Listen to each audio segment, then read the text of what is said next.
Hello, thank you for joining us today for the third and final part of the documentary workshop series, Editing Your Story. My name is Gavin Spoors. I'm a NICO Outreach Officer at Norwich University of the Arts, and I'm also a film and moving image graduate from there as well. So with the resources today, we're going to be looking at Adobe Rush during the presentation, so you won't need it during this workshop, but you will need to download the app after the presentation, which can be done on any Android, iOS, mobile device, tablets, or any other desktop computer setup as well. I'll go into more details on the application during this presentation. So today we're going to be looking at two main points. So we're going to be looking at how to craft your story from your footage. So a lot more of the theoretical and academic side of editing and how and why. And then we're going to be looking practically into how to edit using Adobe Rush. So the first point I want to get across when it comes to editing a documentary is one that I've echoed in the previous session, where documentaries are stories told by people, whether it be real life crime dramas, experimental documentary feature films, or simple behind the scenes interviews of film and TV projects. The people are the ones telling your story. So even after production and during post-production, that still is a key point to keep in mind when you're finishing off your projects. So how to craft a story? Well, the first place to start is watching through all of your footage, which seems like a daunting task, especially if you've got hours and hours of footage. And I can't stress enough the importance of looking through all of the footage there, because you never know what you're going to get, especially with the unpredictable nature of documentary filmmaking. You don't quite know exactly what footage you've captured, so it's really important to look through every single piece of footage that you got, because you never know what story you're going to be dragging out at the end. So watch all of your footage, and then from there you'll be able to start putting the pieces together. And when you're starting there, you want to refer back to your subject and your story that you had in mind at the start. That story might have molded a little bit depending on what's happened during the production process, but really it's referring back to the original story and themes that you wanted to get across at the start. So you might find that when editing and putting the story together, it might be really similar to the story that you kind of predicted at the start, or it could be vastly different, but it's about keeping in line with your original vision as much as you can in the original story. And it's just really helpful because it can be quite daunting when you've got all of this footage and you just don't know where to start. So always refer back to your subject and story that you originally came up with. And another key point is finding the tone and structure that's going to really help putting your story together here. So in terms of tone, this all depends on the people that you've interviewed. They might have gone through stories that are a little bit more mature and going on quite important themes, or it could have been a bit more lighthearted. You might find that there's actually a lot more comedy within the interviews that you've got, and that's going to dictate the style of the story that you're telling. So finding that tone, whether it be more comical or more serious or something else, help find a tone that rings out throughout the whole of your story there. But also the structure, very similar to fiction filmmaking. You still need to find your beginning, and your middle and your end. And for those who have done filmmaking in the past and are looking into a lot more of the precise points of the story, you're going to be finding your inciting incident or your midpoint or your climax in the third act. It's still all the same as fiction filmmaking. So find your tone and find the structure of the story. That's going to help put all the pieces together. But as I keep saying, I sound like a broken record, but it's so true and so important. The story is going to come from the characters, and it's going to be the people that you've interviewed. They're going to be the ones dictating the tone of the story and what information they give you is going to help you structure the overall story. So, how to edit? First of all, once you've kind of got your plan of your overall narrative that you want to show, you still need to make sure that you've watched all of your footage. Again, because I know it's really easy to think, oh, okay, this series of shots, oh, I know exactly what happened. But can you remember exactly frame by frame what you've captured?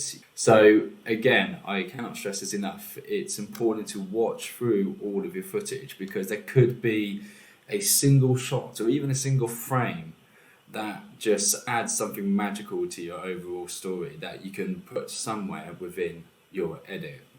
So watch through all your footage, because you really don't know what you're going to get.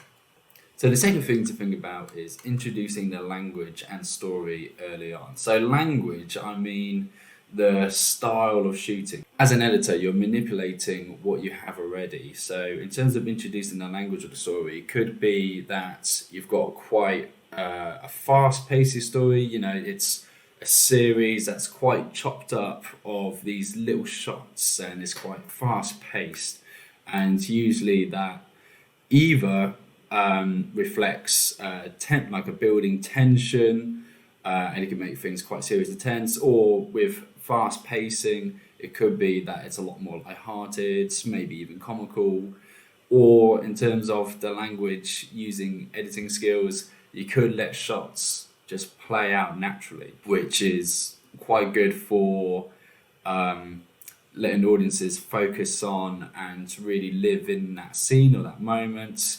So whether it be you're editing lots of fast little shots, or you're letting shots just play out naturally over a long time, you need to dictate which kind of editing style you're going to go with throughout your story, and also making it consistent as well. And what I mean with getting to the story early on is, especially when you're working on a 3-minute documentary, you need to get through that beginning very quickly so you can get to the meat of the story. It's introducing the story as early as possible, and especially in a 3-minute documentary, that needs to be introduced to the audience, the idea and the subject that you want to explore in the film that they're watching, in about the first 30 seconds, a minute at the longest. The audience doesn't get bored, they're not confused, and they understand exactly what they're watching. And you need to introduce that as early as possible. And of course, good old B-roll. You need to use the B-roll to enhance the story. So picking out the shots that best reflect what's happening in the interview at that current moment. And really, at the end of it all, with the edit, it's whittling it down to the core meaning. You might have hours and hours of footage, but we've got a 3-minute runtime here. So you need to really boil everything down into core idea and the message that you want to get across to your audience. A good piece of advice is don't immediately strive for that 3-minute runtime. You might whittle down all your footage into, say, a 7-minute film, and then you might cut that down further into a 5-minute film, and then from there you need to be really ruthless with your editing and think, okay, this shot doesn't add anything to the story, so it needs to cut. It needs to go. It might be a really nice looking shot, but if it doesn't add anything to the story, it doesn't need to be there. So it gets to a point where it's really ruthless, but it will make your story so much stronger. So we're going to be editing on Adobe Rush, which is a stripped back version of Adobe Premiere Pro, which is, you may know, a professional piece of editing software. The great thing about Adobe Rush is that if you're only using it to export your projects at a maximum of 3 times, then it's completely free. And the only thing you have to do is just create a Adobe account, which again is completely free to do. And the other beautiful thing about Adobe Rush is that you can use it on quite literally anything. It's available on Apple iOS devices, so your iPhones, your iPads, or you can use it on Android devices. So any of your Samsung phones or tablets or any other Android device. And of course you can use it on your computer or your Mac. It literally works on anything. So this is what you see when you first open up Adobe Rush on whatever device you're using. And even though Adobe Rush has a really good tutorial that you can use just to get to grips with the software. But I'm going to go through a lot of the major points and how you can use it for your documentary projects that you're working on. So it will first ask you to select all the different shots and files that you want to edit together, and it will automatically bunch them up together, and this is what you'll see. So we've got a viewfinder there slap bang in the middle of the screen, so that's kind of your viewing of what you've edited so far, and then at the bottom you've got your timeline there. And like I said, it just bunches all your shots together, but this is where we're going to be chopping about and playing about with all your footage. And in terms of actually navigating it, obviously on people using Macs, laptops, PCs, kind of desktop setups, it's going to be using a mouse. But for those working on mobile devices and tablets, it's really intuitive and easy to use with just 2 finger swipes. If you're pinching your fingers together, you'll be able to zoom in into your timeline and zoom out. And also if you want to go through, it's just quick swipe of the finger, and of course using the different taskbars. So if you got on the bottom left of the screen, that's where you got your cutting tools and whatnot. And then on the right hand side, you got some more tools there. A thing before I start going into cutting up and whatnot is to separate the audio files. So it just helps later on when we look at the audio settings, it just helps you distinguish the audio from the footage and gives you a little bit more control. So a simple tap of a certain clip, you'll see some options there, and you just click separate audio and it'll put your audio onto a separate line on the timeline, and it just helps distinguish between footage and audio, because also you might want to be creative and play some audio at the start of different shots, and it just gives you a little bit more flexibility with the editing there. We're going to be focusing on the taskbar on the top right hand side of the screen of your application screen there, and we're just going to go through each of the functions. So first of all, we have titling, which you might have seen in different documentaries, where on the bottom left you've got the person being interviewed, their name, and it can be their job description or some other description that has some relevance to the story that you're exploring. The only problem with the title options in Adobe Rush is that you don't actually have control of exactly where on the frame that you position your title, which is a little bit annoying. But like in the example there on the screen, I've clicked on the basic lower third left option, which is where you have a lot of the titles traditionally placed, and it does a good enough job. I would personally like it to be tucked into the corner a little bit more, but it still does the job. It's not, slap bang in the middle or elsewhere in a frame. It's nice and tucked away there, and it's not in the way of the person being interviewed. And you can edit the style slightly. I'm pretty sure there's different fonts, options and whatnot. So there's a little bit of flexibility with the creativeness there. But overall, it does a good job of, if you want to do a title sequence, or if you want to label anything during the documentary, the titles do a good enough job. So second of all, we're looking at transitions. To be honest, you're probably not going to do anything too crazy with the transition options here. I imagine a lot of you would just use it to fade into your story and then fade out at the end, which a good old cross dissolve will do the job nicely. And it doesn't look like there's many options, but you don't really need to do too much with the transitions, to be honest. Or you could have it in the middle if there's like a clear act structure that you might play with the transitions there. But overall, I would suggest just dragging a cross dissolve on the beginning and the end of your documentary projects. But there's a little bit of control in when you see the transition on the timeline there, you can actually click on that separately from the footage, and you can dictate how long that transition goes on for. So you might want to play around with that a little bit. So third of all, color, and Adobe Rush has a surprising amount of control with the color settings here. So if you look on the left hand, where the frame on the left there, sorry, and you'll see that there's a lot of presets, which some of them are better than others, but there's a certain kind of mood that you want to go for with the color grading, and you find a good preset, then you can just go ahead and use that. But if you see in the color setting on the right hand side, and you've got two different menus, you've got one for presets and one for edit, and if you click on the edit and you see on the image on the right there, it unlocks a lot of options for your color grading. So you can change your exposure, your contrast, your highlights, your saturation. You can really play around and really go crazy with your color grading there. But obviously, like everything with color grading, you need to make sure it's consistent with every single shot in your story. So if you create a color grade for one shot, you need to make sure that you save it as a preset, and then you can replicate that on all the other shots. But even then, because of different lighting in different scenes, you might need to tweak the preset that you have a little bit. But other than that, Adobe Rush has a really robust selection of color grading options there, which is really nice.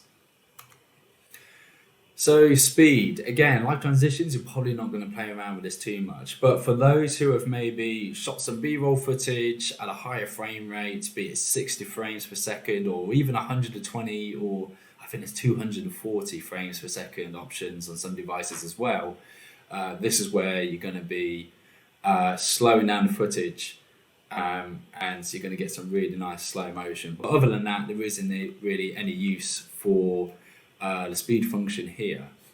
So audio, which is just as important as the visuals here, but hopefully you've got some really good audio recorded from when you're shooting in production. But if not, there's a few options to try and fix your audio to make it sound a little bit better. So we've got some balanced sound, and we've got some reduction of background noise if you're hearing any kind of anything detracting away from the dialogue in your interviews. Then there's some options which might help it a little bit.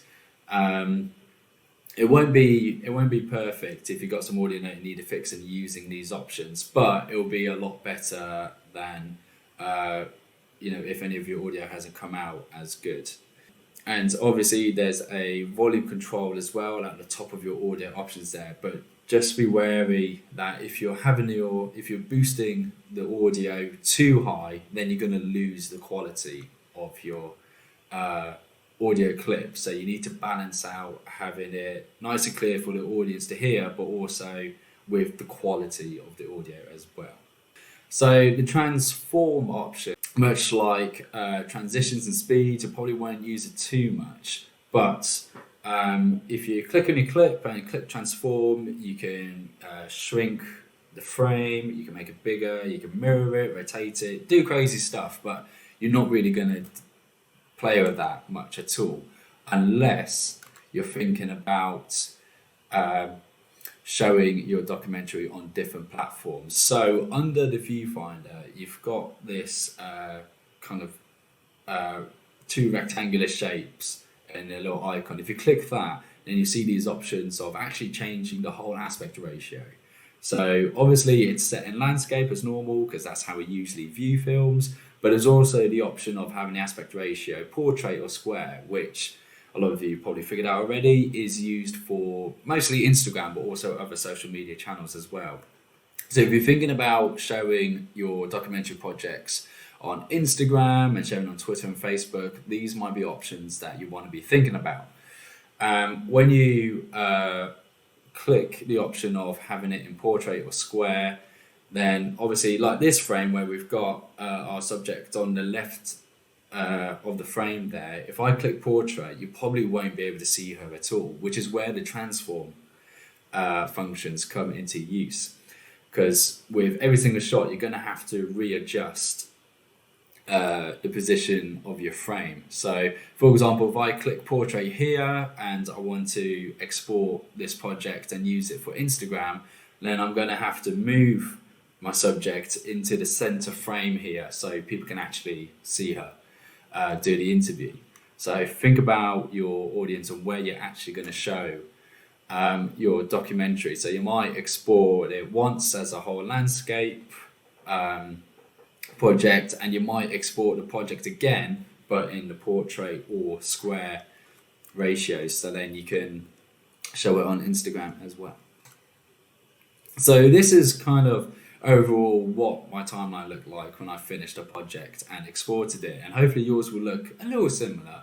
So we've got, if you look at the top of the timeline, that's where we've got a title in there, and then just below that we've got some of the B-roll footage which is laid over the top of the main interview segments, and then below we've got our audio, which you can see we've got some audio playing over other footage outside of the interview, so it's all edited together nicely. And then at the bottom there, which is something I haven't mentioned yet, is music tracks. So if you look on the taskbar on the left hand side, and just below the bin icon, I believe, if you click that button, Adobe Rush actually has a whole suite of music tracks which you can use.